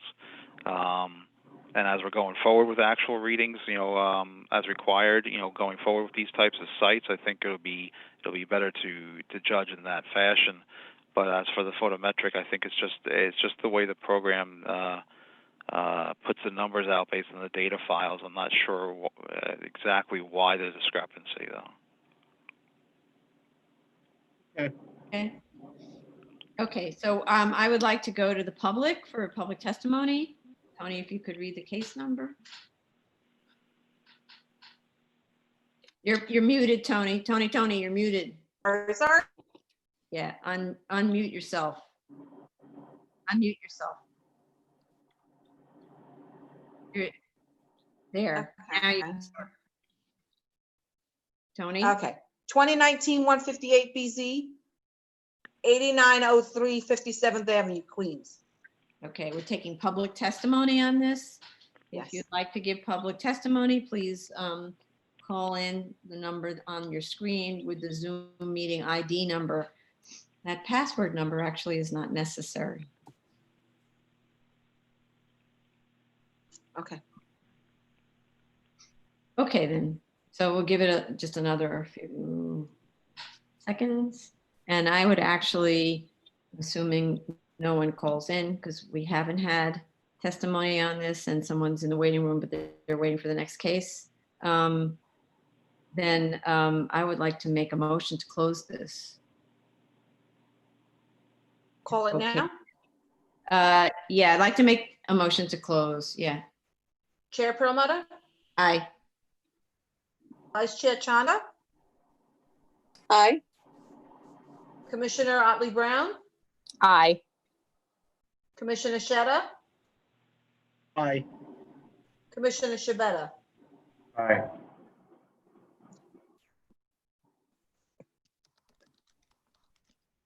Okay, great. Thank you very much. I don't think we have the submission would be correcting the mistakes on the drawing that, or referring to number 11 and not 17, and 7 foot high versus 8 foot high. Just correct those so the record can be cleaned up.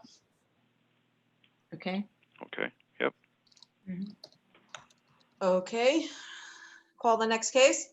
Yeah. Oh, and also I just want to say maybe to correct the site plan so it's really reflective of the actual situation for future use. Okay. All right. Thanks. And I Thank just you. want to say we could probably get that done very, very quickly. That's all I want to say. So Yes. whenever you can put us on for a grant would be appreciated. Okay. So for a vote. I mean, for a vote. Sorry. Right. What do you mean by quickly? Usually High Point gets me revisions within a few days. Andy can verify that, but Yeah, Yes. definitely shouldn't be a problem. very quick. Okay. Well, we'll see what we can do. Okay. Thank you. Thank you. Okay, next item, 2019-188 BZ, 1212 East Gun Hill Road of the Bronx.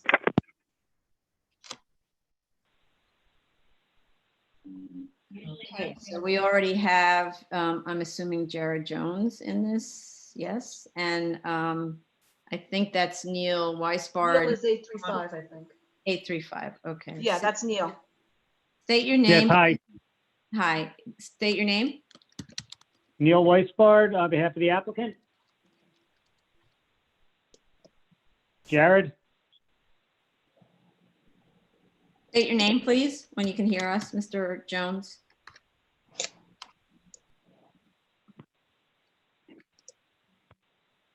I don't know if he can hear us. I'm asking him to unmute, but I can't get him. Mr. I'm Jones? sending him. Yeah, he's been sitting in the waiting room for a while, so maybe he's didn't notice that we came up.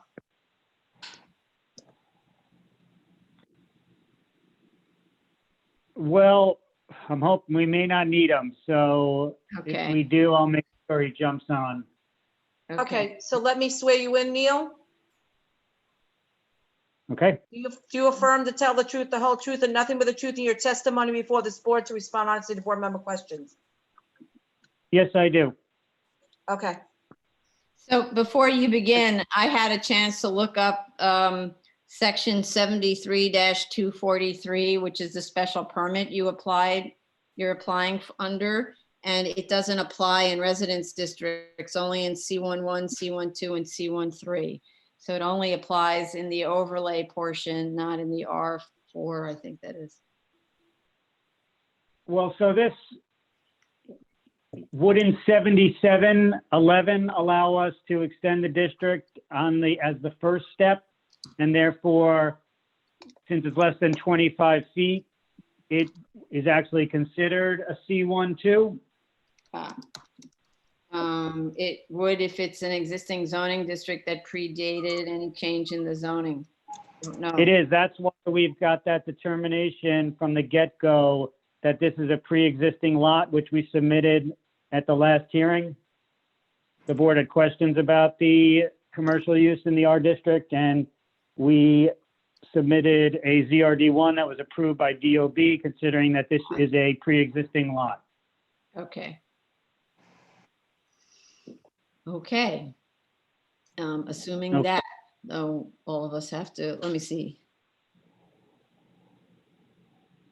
So yeah, I see that. On the very first hearing, you provided us proof that the zoning lot was created and signed pre-61 and was signed off by DOB. Okay. Well, I never said good afternoon, Madam Chair, Commissioners. So we understand the board's concerns regarding the 24-hour operation.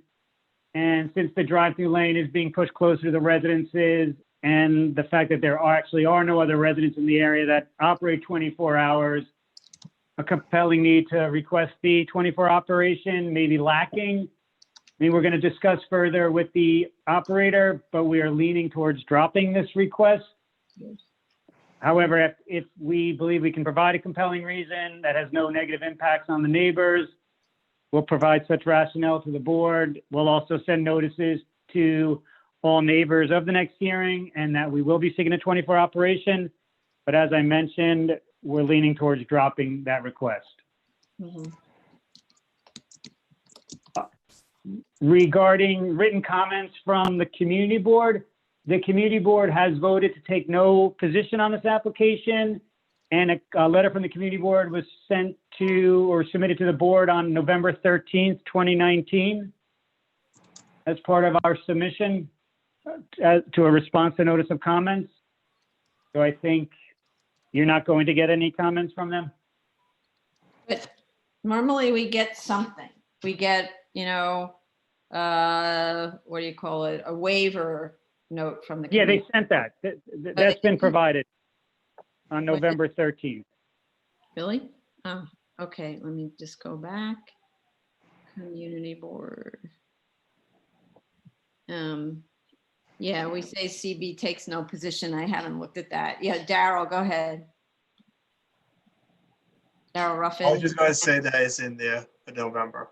November when? Yeah, no, it was submitted in November 13th. Okay. Okay. Okay, thanks.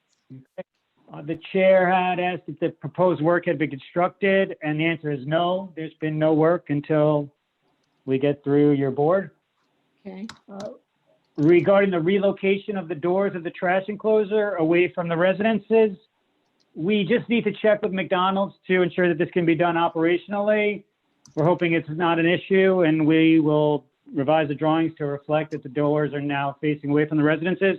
I just can't say definitively yes or no today, but we're hoping there's no issues there.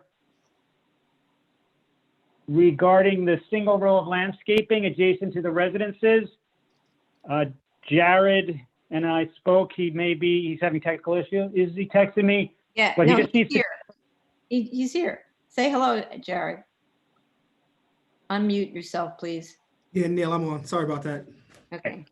So Okay, let Jared's me, going to look at. Yeah. You want to swear him in? Sorry. let me Yes. just swear him in just in case he speaks. Do you affirm to tell the truth, the whole truth, and nothing but the truth in your testimony before this board, and to respond honestly to board member questions? I do. Thank you.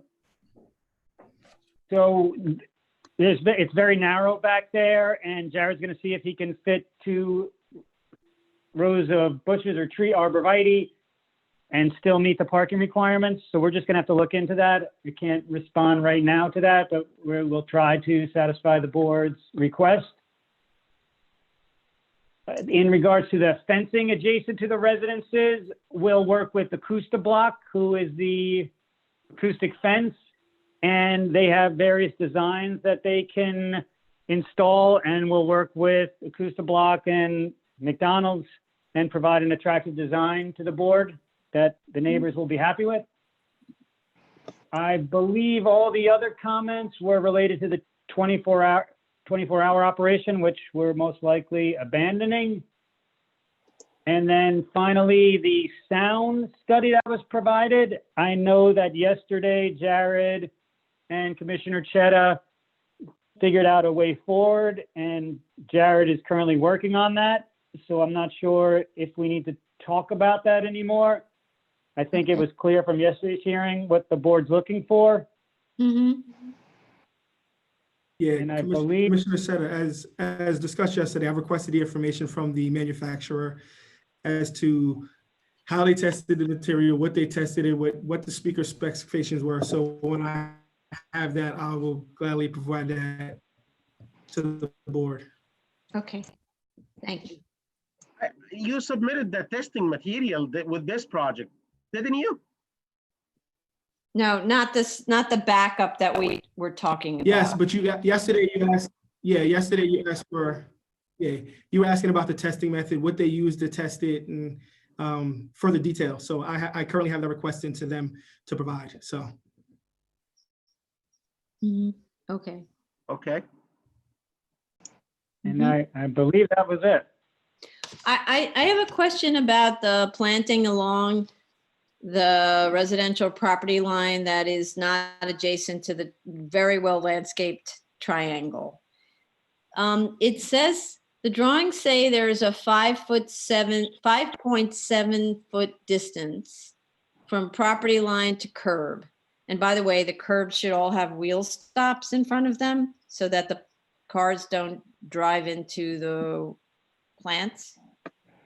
But it says 5.7, but then there seems to be a big distance between the planting bed and the property line, even though it's not dimensioned. It seems to be like 2 feet or something. Yeah, Why is there that big distance? So I guess I'll clear this up with the section, but so you have the curb, you have the 2'9", and then there's that concrete retaining wall with the fence, which kind of runs down the middle of that 5'7". Yeah. And then you have the low side of our property, which is basically the adjacent residential, and there's not sufficient room to plant trees on the lower side without going into the neighbor's property. So wait a second. So you're saying your property line goes further beyond the retaining wall, if that's what that is. Correct. You see the thicker double dash dark black line? That is the property line. And then you have approximately 1'8" or so to the wall. And then you have the wall, and then you have the 2'9" where we have the landscaping, the single row of landscaping. Right. So that's the question is, okay, to make that a double row. So that exists already, that retaining wall, the way it's shown there? Correct, yes. It does. Yeah. Is there a section through that part? No. Hold on, I thought I had one on the landscape, and there may not be one. No, there isn't one on the landscaping drawing. Is there a section anywhere else?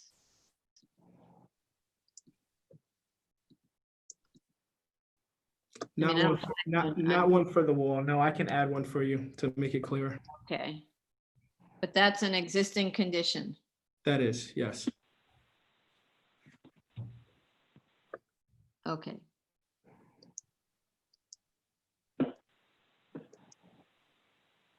Okay. Because, you know, it's sort of ironic, here we go again, right? The landscaping on Pearsall Avenue and on Gun Hill Road is in these very generous planting beds. But so that's to make all pretty for the patrons to be attracted to come into this shop.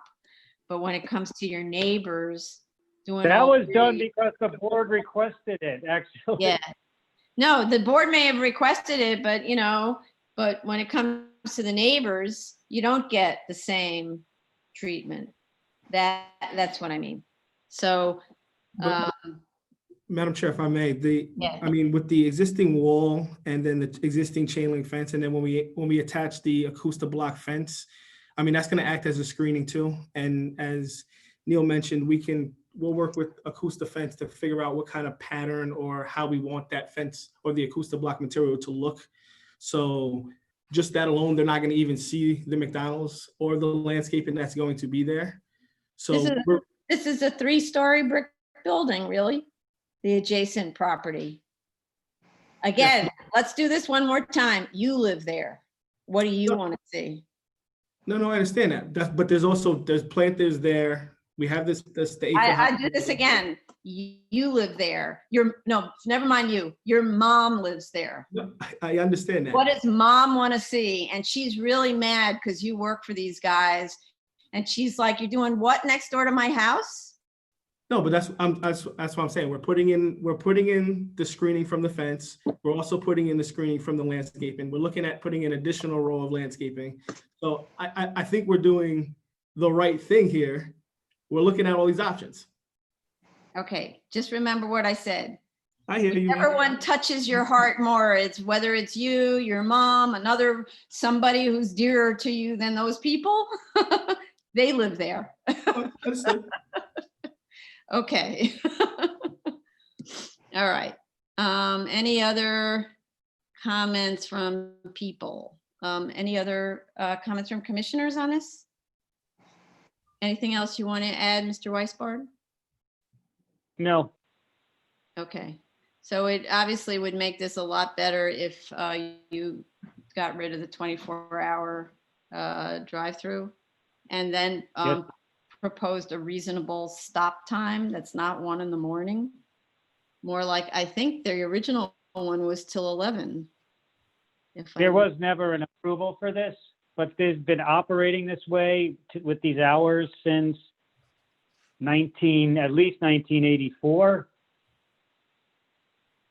And this is the first we've heard about, the 1 o'clock was never a condition. Since this is a legalization, this is the first time it's before the board. But I can tell you that it's been operating this way. We have not heard, the board, I don't believe, has received any complaints from anyone, and people have been notified. Right. So the 1 o'clock. So you're going to 1 hear, o'clock time. yeah, you're going to hear my mantra. The mantra is people who live in communities that are imposed upon by commercial uses that really shouldn't be there, frankly, don't know that they have voices and learn to adjust to living in less than great conditions. And I actually, because this is a McDonald's, right? I'll just tell a story. I grew up in Greenwich Village, and when the McDonald's were being built all over the city in these neighborhoods like this one, where the community didn't do anything about it or didn't know they could do anything. In Greenwich Village, there was such huge community opposition to the McDonald's being built that eventually, because McDonald's, I assume, owned the site, the most beautiful McDonald's you ever saw got built there. And when you walk by it, you don't know it's a McDonald's. They ended up, the compromise on the golden arches, which is the symbol, was reduced to a little sign about 1.5 feet high, if I remember, in brass letters mounted to the building. That's what communities do when they believe they have voices. whereas communities without voices or believe they don't have voices say we can live with it, 1 a.m. drive-through, no problem. Just saying, okay? That's gonna be, this is the theme of the BSA going forward on all these applications. We're now taking on the role where we should have been decades ago, okay? So if 1 o'clock is requested, what is the board looking for to satisfy the board that 1 a.m. won't have negative impacts, is a reasonable request? Because I believe the financial feasibility of this location will rely on the drive-through being open to 1 a.m. Based on what? So how do we know? Based on what? Well, I'm gonna have to give, if you're telling me, I'll have to give you figures, and if certain percentage of their business is from 12 to 1, and that's a significant percentage, I'll provide backup. Okay, Commissioner Otley Brown, maybe you can add. I know that when we were faced with this issue on Northern Boulevard in Queens for a number of establishments, we always asked the applicant to give us a study on the hours of operation of other businesses in the area.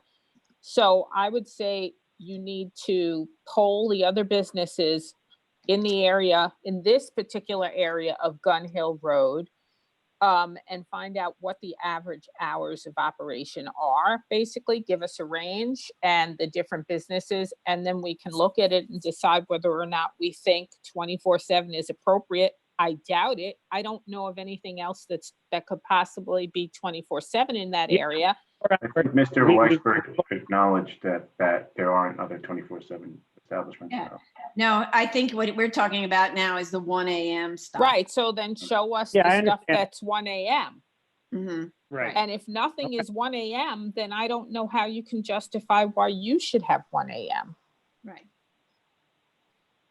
Well, Right. the And then justification, the the other just feasibility. point I want to add is if those hours are all in solidly commercial districts and yours is is it not adjacent to residential uses, that might matter too. So it's, it's, let's say the Dunkin' Donuts that's next door to a residential use, if it's open till 1 a.m.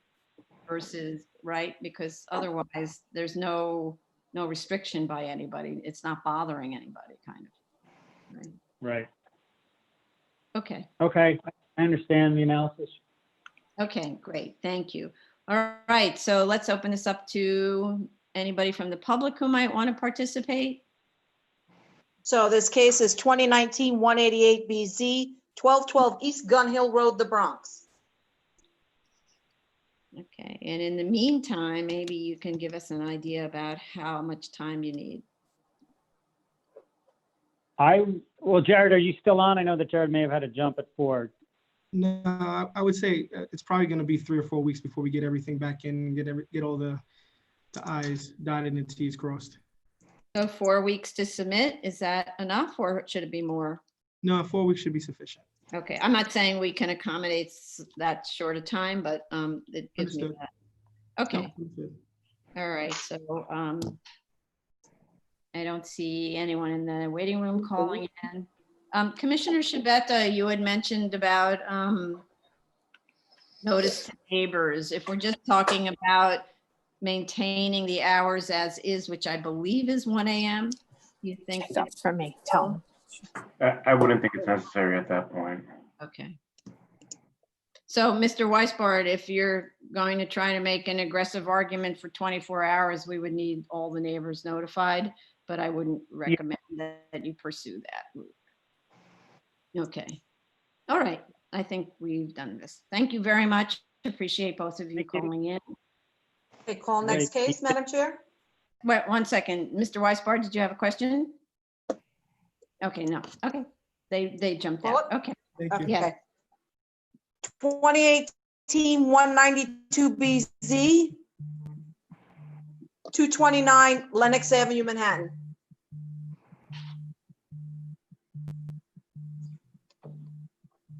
Someone's phone is buzzing on their desk. Oh, that's mine, I'm sorry.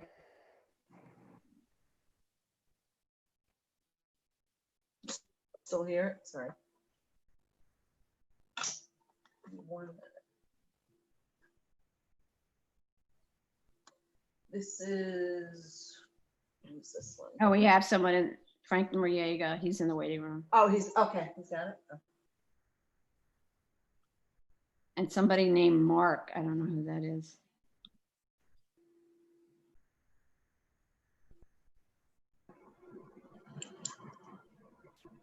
Mr. Noriega, when you can hear us, state your name and tell us also whether the person named Mark is part of your team. Yes, Frank Noriega from Shell Nobel. Mark is a representative of the applicant. So yes, he should be on the call. What's his last name? Kaplan, I believe. Okay. All right. Mr. Kaplan, when you can hear us, please state your name. Mark Kaplan. Okay, go ahead. Okay, swear, I gotta swear he's in. Raise your hand.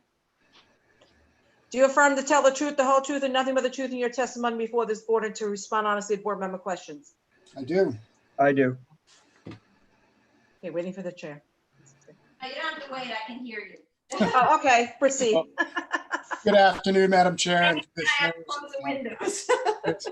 I don't know if there's too much for us to add. We listened to the review session. It sounds like the board may be satisfied with our reduced or lesser variance that we're only asking for the third floor waiver at this time. Right. Okay. All right. I agree. Is there anything else that anybody from any board member wanted to add?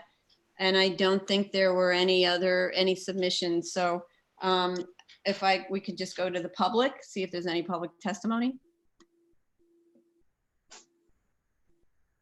So this is 2018 192 BZ 229 Lenox Avenue, Manhattan. Please call in if you want to discuss this case. So we'll just give it a few 30 seconds to adjust for the time delay.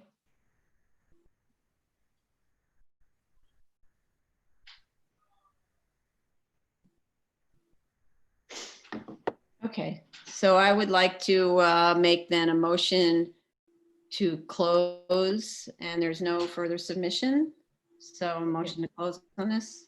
No submission? Just let me make a note. No. Okay. No. Chair Perlmutter? Aye. Vice Chair Chanda? Aye. Commissioner Otley Brown? Aye. Commissioner Sheta? Aye. Commissioner Shabeta? Aye. This case is closed. Okay. Thank you very much. Anything else? That's it? Okay, this concludes the public hearing for June 30th, 2 p.m. session. Thank you, everyone, for a job well done, a hard couple of days. Okay. Thank you. See you tomorrow. Take care. Bye. Bye.